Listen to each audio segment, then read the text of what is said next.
అందరికీ నమస్కారం అండి. జేడీ వాల్ యూట్యూబ్ ఛానల్కు స్వాగతం. నేను ఈరోజు మా ఇంట్లో జరుపుకున్న శ్రీరామనవమి వేడుక. శ్రీరామనవమి గురించి ఒక చిన్న మాట. కళ్యాణం ఈ పదములో ఎంతో కమ్మదనం. ప్రతి మనిషి జీవితంలో ఒకే ఒకసారి జరిగే ఈ వేడుక జీవితానంతటికీ మర్చిపోలేని మధురమైన స్మృతిగా మిగిలిపోతుంది.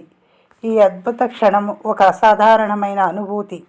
ఈ కళ్యాణం గడియ తరువాత మనిషి జీవితానికి ఒక పరిపూర్ణత లభిస్తుంది.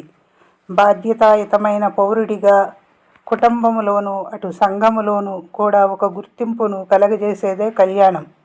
ఎన్నెన్నో సుఖాలు, కష్టాలు, ఆనందాలు, అనుభూతులు వీటన్నిటికీ ఒకరికి ఒకరు సమానంగా పంచుకునే జీవన గమ్యాన్ని సాగించటమే కళ్యాణం.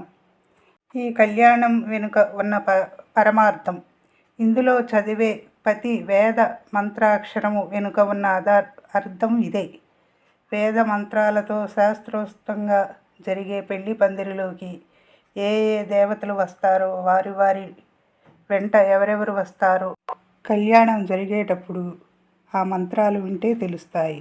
పానకము ప్రసాదంగా దేవునికి సలిమిడి వడపప్పు చేశానండి. ఈరోజు నేను మా ఇంట్లో పొంగలి, స్వీట్ పొంగలి నైవేద్యంగా పెట్టాను.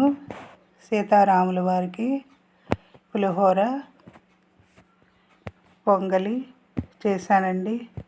నా శక్తి కొలది ఉన్నదాంతో దేవుని పూజించుకున్నాము. ఈరోజు నా చిన్నతనంలో అయితే మా ఊర్లో బాగా చేసేవాళ్ళండి.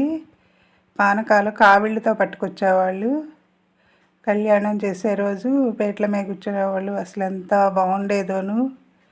ఇప్పుడు అంతా కూడా మారిపోయిందండి, వేరువేరుగా చేస్తున్నారు.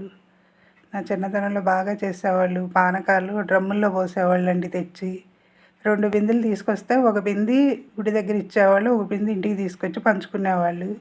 అయిపోయిందండి మా శ్రీరామనవమి. మేము చేసుకున్న ఈ పూజా విధానం మీకు నచ్చితే లైక్ చేయండి, షేర్ చేయండి, సబ్స్క్రైబ్ చేయండి. మీ లక్ష్మీ కుమారి.